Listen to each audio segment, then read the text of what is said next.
There are so many signs in New York City that after a while, you don't even notice them anymore. But there was one week when the signs were a little bit different. I actually couldn't get close enough to Madison Square Garden to read the sign that said Republican National Convention. They get the hell back. Why the hell are you saying? The crowd wants to march north to Madison Square Garden. That's probably not going to happen. There are cops in hard hats lined up beside us and in front of us. So I walked around the city and found signs that were handcrafted. All right, so Sharpies on cardboard. This is obviously a political demonstration. The materials were simple. Some poster board and some chalk. Newspaper and tape. Very messy red paint. An old bed sheet that we didn't want to use anymore. Cardboard, because it's free.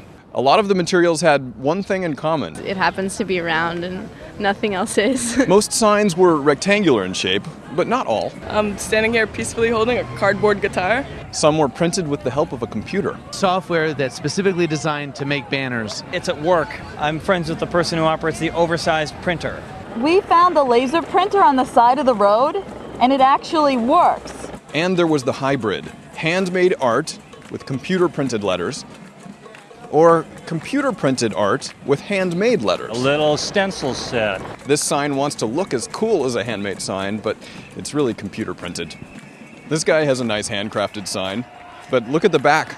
He's screwed up on his first try and seems to be advertising his mistake. Now, after spending all of this time making your sign, you've got to hold it up in the air somehow. New York City has some rules about this. The cops will not allow you to have wood or metal or piping or anything like that, so they will allow hollow cardboard tubing. To support the signs. Right. There were also some clever alternatives to the cardboard post, like no post at all. I noticed you're wearing your sign on your head. Well, I like to have my hands free when I walk. It's actually made out of 2 Macy's shopping bags. So what's the idea of the umbrella sign? To both have shade and to make a statement, of course. See, what you've done now is made a sign out of your bodies. Yes. We don't like carrying signs on marches. They get heavy. You can build your sign into your costume. You can take candles and make them into a sign. Or, just graffiti. Here's a hand-lettered sign that I saw at the protest. It was selling a health club membership. What would you have to say about that protest sign? Which one?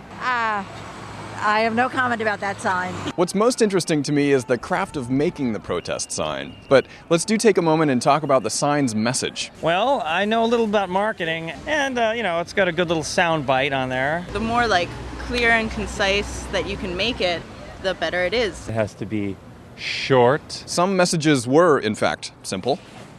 Others were not, cluttered with bullet points, math, crossword puzzles, or just whatever you could find.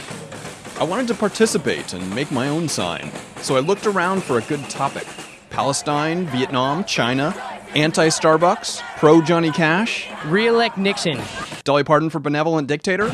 With so many people protesting so many things this week, I wasn't quite sure what to write on my sign, so I decided to play it safe. Then, as quickly as these signs came, they were gone. The signs in New York City are back to just the same ones we always see around here. But now when I look around, I can't help but miss the simplicity of good old Sharpie markers on cardboard. In New York City, I'm Mitch Butler.